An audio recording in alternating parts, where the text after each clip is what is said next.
오늘 하나님께서 우리에게 주신 말씀은 창세기 4장 5절에서 12절입니다. 창세기 4장 5절에서 12절입니다. 제가 봉독해 드리겠습니다. 가인과 그의 재물은 받지 아니하신지라. 가인이 몹시 분하여 안색이 변하니 여호와께서 가인에게 이르시되 네가 분하여 함은 어찌 됨이며 안색이 변함은 어찌 됨이냐. 네가 선을 행하면 어찌 낯을 들지 못하겠느냐. 선을 행하지 아니하면 죄가 문에 엎드려 있느니라. 죄가 너를 원하나 너는 죄를 다스릴지니라. 가인이 그의 아우 아벨에게 말하고 그들이 들에 있을 때에 가인이 그의 아우 아벨을 쳐 죽이니라. 여호와께서 가인에게 이르시되 내 아우 아벨이 어디 있느냐. 그가 이르되 내가 알지 못하나이다. 내가 내 아우를 지키는 자니까. 이르시되 내가 무엇을 하였느냐. 내 아우의 핏소리가 땅에서부터 내게 호소하느니라. 땅이 그 입을 벌려 내 손에서부터 내 아우의 피를 받았은즉 네가 땅에서 저주를 받으리니 네가 밭을 갈아도 땅이 다시는 그 효력을 네게 주지 아니할 것이요 너는 땅에서 피하며 유리하는 자가 되리라.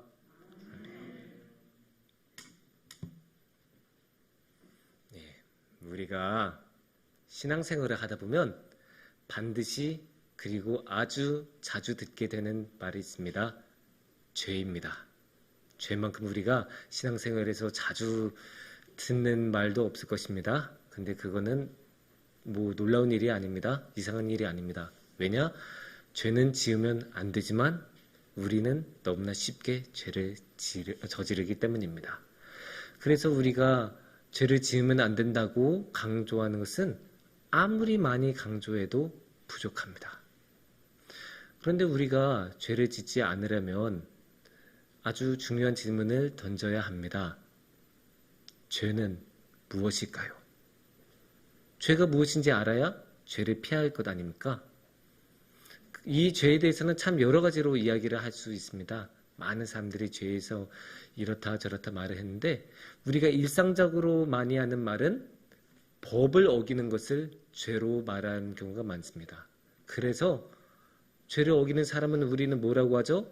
범죄자, 죄를 지은 사람이라고 말을 하지 않습니까? 그만큼 법은 중요하다고 할 수 있습니다. 이거를 신앙적인 말로 하면 율법이 되겠죠. 그래서 율법을 어기는 사람은 율법을 어기는 것은 죄다라고 말을 할 수도 있을 것입니다. 율법은 하나님께서 이것을 해라 또는 이것을 하지 마라 라고 기록을 많이 이렇게 하고 있잖아요. 그래서 아주 자세하게 그렇게 알려주고 계시는데 십계명이 대표적이잖아요. 하나님 외에 다른 신을 두지 말라. 아니면 하나님에 대해서 우상을 만들지 말라. 이런 거 뭐 여러 가지 있죠. 그런 식으로 생각하면 아 정말 그게 그럴 법하니까 이게 율법이 되겠구나 이렇게 생각을 하고 그래서 정말로 율법은 잘 지키면서 살아야겠구나. 그래서 율법을 어기면 죄가 되겠구나 이런 생각을 하게 됩니다.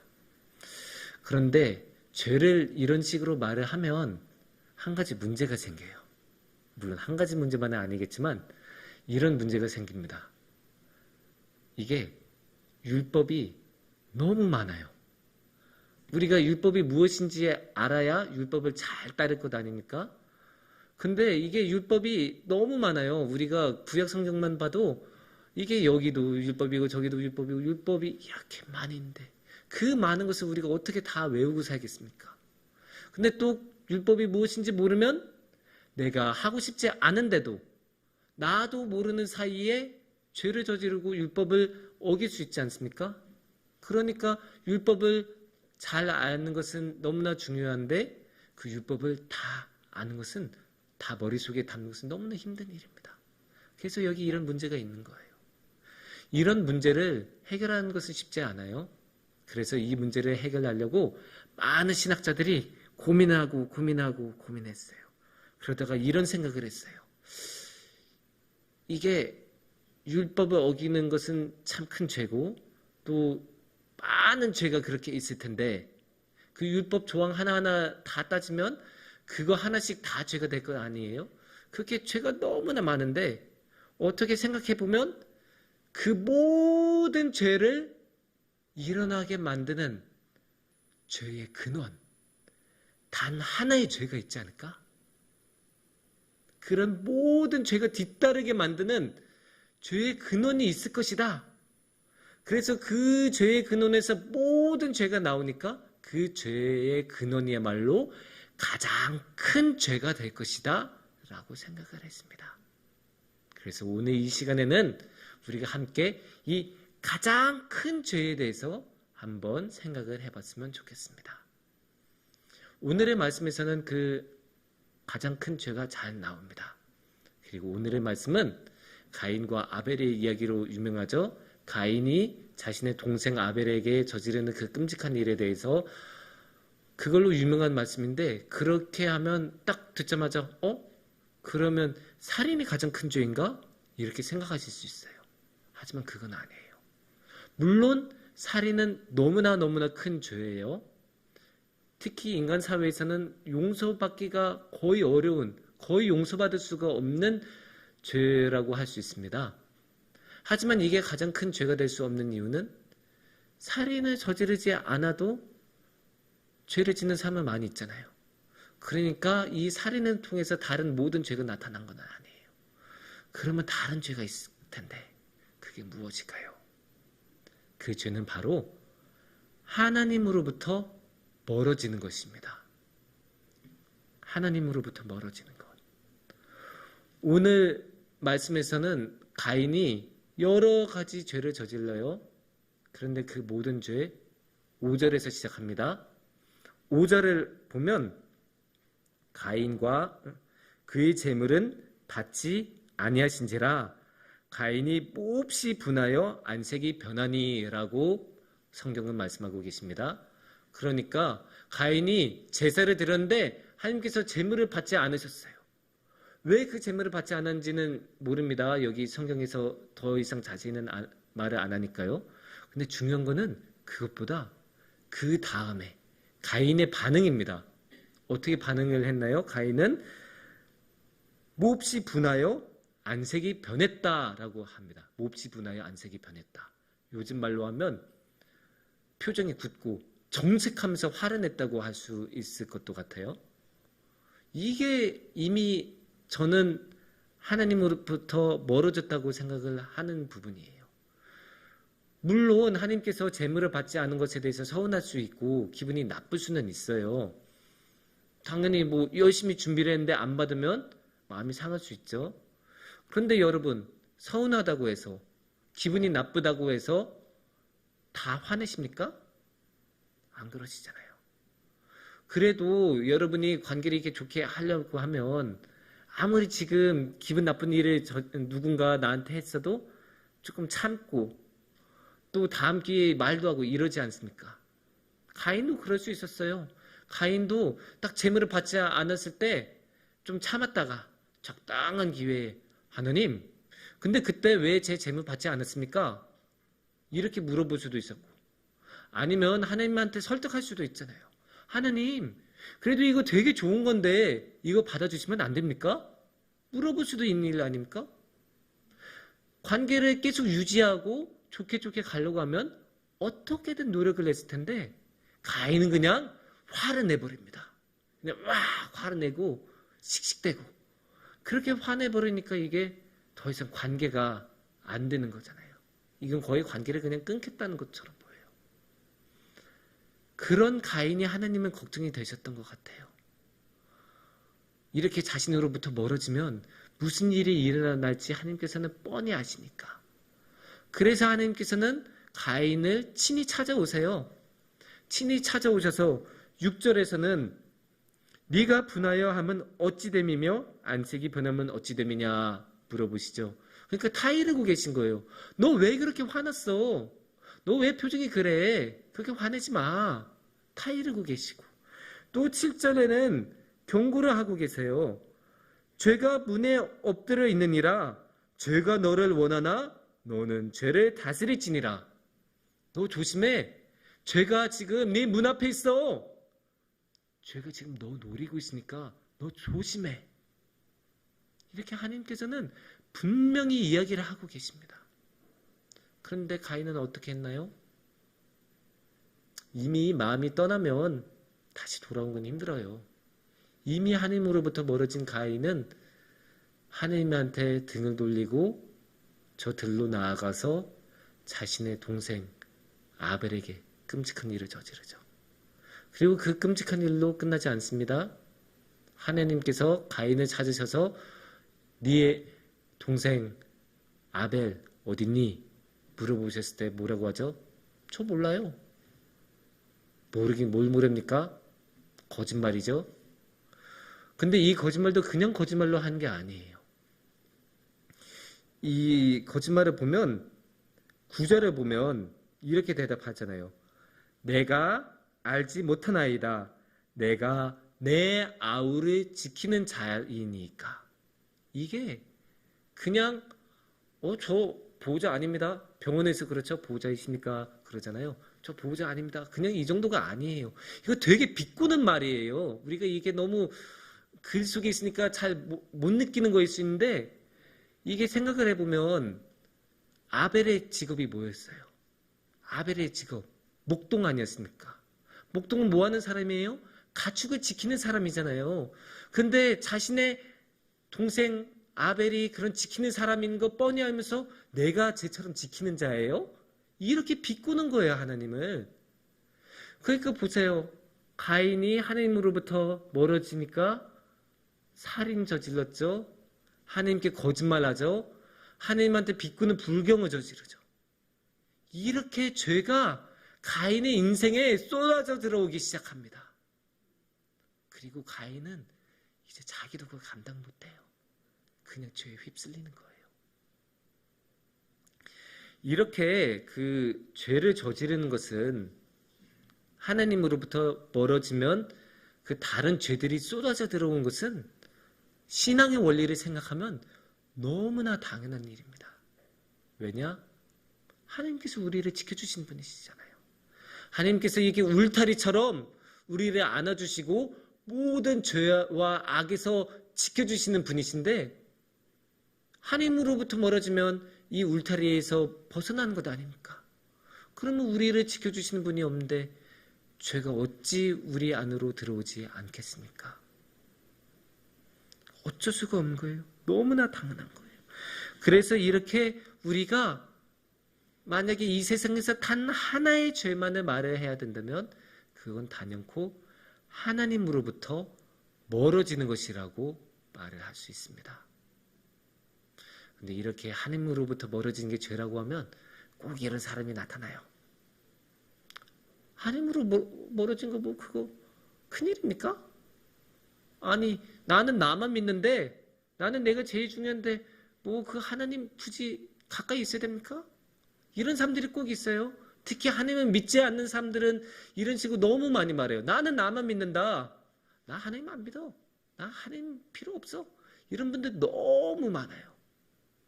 근데 여러분 정말 슬픈 게 뭔지 아세요? 죄에 빠지면 그렇게 중요하게 여기던 자신으로부터도 멀어져요. 이게 진짜 슬픈 거예요. 그 사람들은 자기 자신이 제일 중요하고 자기 자신이 가지고 있는 전부이고 자신이 세상의 중심이라고 생각하는데 그 자신을 죄에 빠지면 잃어버려요. 오늘의 말씀에서도 그렇게 너무 잘 나타나요. 그런 모습이. 거기 보면 가인은 오늘의 말씀에서 어떤 사람으로 나옵니까? 아벨에 대해서는 형이라고 할 수 있죠. 직업으로는 농부입니다. 그 오늘의 말씀 바로 앞에 나오는 2절에 보면 명확하게 가인은 농사하는 자였더라라고 이야기를 하고 있어요. 그러니 분명하게 농부라고 이야기했죠. 근데 죄를 저지르자 어떻게 된지 우리 한번 볼까요? 우리 아벨에게 가인은 어떻게 했습니까? 끔찍한 일을 저질렀죠. 그런 끔찍한 일을 저지른 형이 어디 있습니까? 그렇게 끔찍한 일을 저지르면서 가인은 자신의 동생을 그렇게 하고 그래서 가인은 어떻게 됩니까? 동생이 없는 사람이 됐죠. 동생이 없는 사람이 형이라고 하기가 좀 어렵죠. 그렇게 가인은 형으로서의 자신을 잃어버립니다. 농사에 대해서는 어떻게 볼 수 있을까요? 12절을 보면 12절에서는 땅이 다시는 그 효력을 내게 주지 아니할 것이요 네가 밭을 갈아도 땅은 다시는 효력을 내게 주지 않을 것이다 라고 분명히 이야기하죠. 아니, 농사를 해도 추수를 할 수 없는 농부가 그게 농부라고 할 수 있겠습니까? 그렇게 힘들게 씨를 뿌리고 밭을 갈고 해충을 쫓아내고 물을 줬는데도 추수를 할 수 없으면 그 농사가 무슨 의미가 있겠습니까? 그렇게 가인은 더 이상 농부로서 활동할 수가 없게 되고 땅에서 떠돌이로 살아가는 그런 농부로서의 자신도 잃어버리는 모습을 우리는 봅니다. 이렇게 하나님으로부터 멀어지면 자연스럽게 자신으로부터도 멀어집니다. 이거는 어쩌면 이것 또한 당연하다고 할 수 있는 게 하나님이 우리의 생명의 근원이시고 우리 이렇게 딱 붙잡아 주시는 분이시고 또 하나님은 우리의 뿌리이신데 여러분 뿌리가 없는 식물이 어떻게 됩니까? 꽃 같은 거 아무리 예쁜 꽃도 뿌리가 없으면 며칠이야 싱싱하고 예쁘지만 결국 며칠이 지나면 흐물흐물해지고 시들어지지 않습니까? 우리 사람도 다르지 않아요. 우리의 생명의 근원이신 하나님, 우리의 모든 것의 뿌리이신 하나님으로부터 우리가 멀어지면 결국 우리는 힘을 잃고 자신도 잃고 그래서 다른 사람이 이렇게 하면 이렇게 휘둘리고 저렇게 하면 저렇게 휘둘리고 괜히 시편 1편에서 악인은 바람에 나는 겨와 같다라고 말씀하신 게 아니에요. 뿌리 없으면 그냥 가는 거예요. 그냥. 그런데 이제 이렇게 보면 하나님으로부터 멀어지면 자기 자신으로부터만 멀어진 게 아닙니다. 또 한 가지 멀어진 게 있어요. 죄와 벌이라는 소설이 있습니다. 제가 좋아하는 러시아 문학가 도스토옙스키가 쓴 소설입니다. 그 소설을 보면 시작하자마자 남자 주인공인 라스콜리니코프는 사람을 죽여요. 살인을 저질러요. 근데 이 살인을 저지른 이유가 참 사실 우리로서는 되게 좀 공감하기가 어려워요. 그 이유가 뭐였냐면 나폴레옹 같은 위대한 인물은 전쟁을 일으켜서 많은 사람을 죽였는데도 도덕적인 지탄이나 비판을 전혀 받지 않았다. 그러면 나도 한번 살인을 해봐서 내가 그런 위대한 인물, 초월적인 인물인지 아닌지 한번 실험해봐야겠다. 그리고 사람을 죽여요.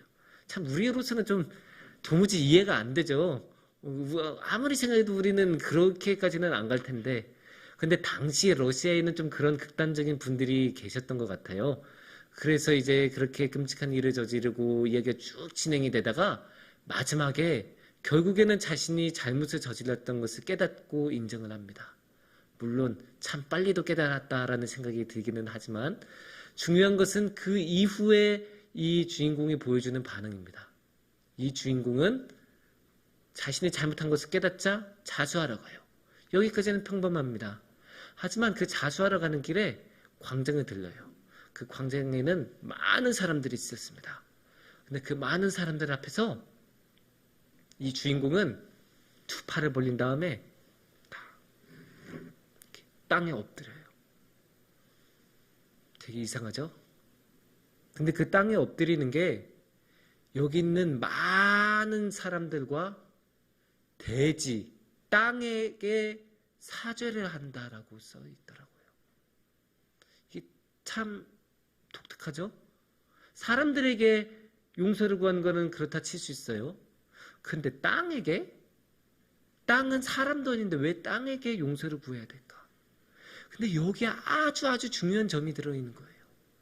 죄를 지으면 사람들에게만 잘못을 저지르는 게 아니라 자연에게도 세상에도 죄를 짓고 잘못을 저지르는 것입니다. 결국 우리가 죄를 지으면 하나님으로부터 멀어진 것만이 아니고 자신으로부터만 멀어진 게 아니고 이 자연, 이 세상으로부터도 멀어집니다. 오늘의 말씀에 가인도 그래요.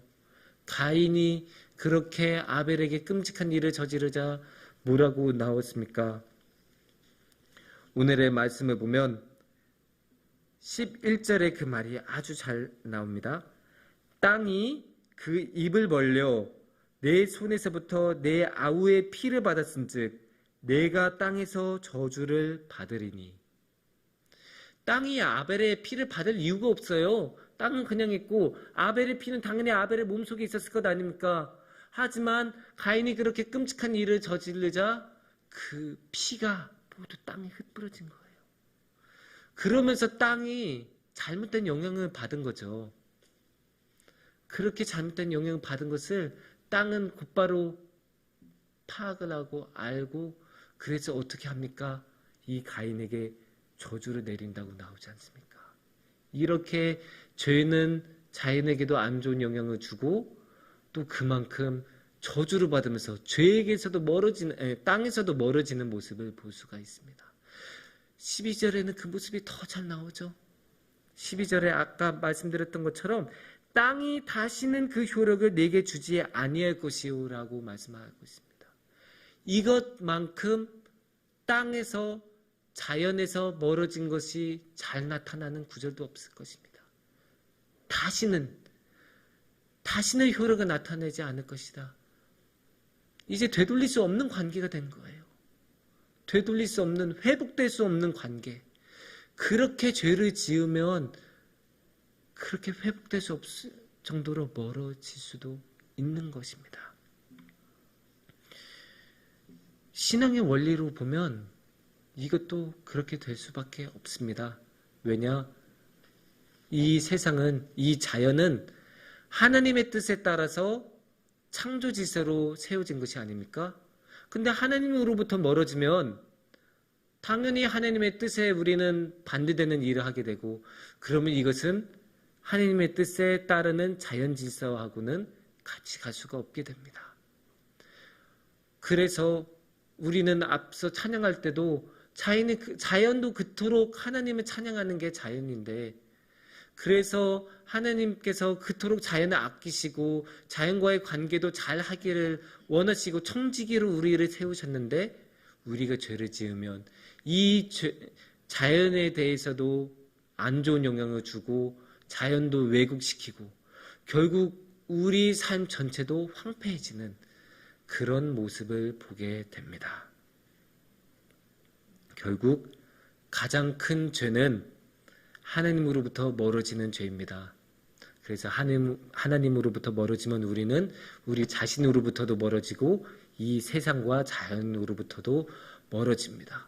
그렇게 되면 우리의 삶 전체가 굉장히 피폐해지고 힘들어지고 왜곡되는 모습을 우리는 볼 수 있습니다. 참 안타깝게도 하나님께서는 항상 만류하시고 특히 가인에게 직접 만류하시고 경고하셨는데도 우리는 죄를 따른 경우가 너무 많습니다. 죄는 우리를 원하고 우리는 그 죄의 유혹에 너무 쉽게 넘어가요. 그래서 하나님이 바로 보시는데도 하나님께서 마음 아파하실 만한 선택을 하고 하나님으로부터 점점 멀어지려는 우리의 모습을 너무 자주 볼 수 있습니다. 하지만 참으로 다행인 것은 하나님께서는 우리를 사랑해 주십니다. 그리고 사랑해 주신 것도 그냥 사랑해 주신 게 아니고 끝까지 사랑해 주십니다. 그래서 이 사랑이야말로 모든 죄를 이겨내게 해주세요. 왜냐하면 죄란 하나님으로부터 멀어지는 것인데 사랑은 그 멀어지는 우리를 다시 한번 불러서 하나 되게 해주시기 때문입니다. 그래서 아버지 하나님께서는 세상을 이처럼 사랑하사 독생자를 우리에게 보내주셨고 예수님께서는 우리를 화목하게 해주시려고 화해하게 해주시려고 원수된 것을 십자가로 소멸하셨다고 이야기를 하고 성령님께서는 평안의 매는 띠로 우리를 다시 한번 사랑 안에서 하나님과 함께 하나가 될 수 있도록 묶어주십니다. 그래서 우리가 항상 죄의 유혹을 느낄 때마다, 죄 때문에 우리가 흔들릴 때마다, 하나님으로부터 멀어지고 싶을 때마다 우리는 이 하나님의 사랑을 다시 한번 생각하고 하나님께 다시 한번 의지하고 하나님을 다시 한번 따르면서 지내기를 원합니다. 그렇게 하나님을 따를 때 우리의 삶은 정말 죄가 없는, 정말로 사랑으로 충만한 삶이 될 것을 주님 안에서 축원합니다. 기도하시겠습니다.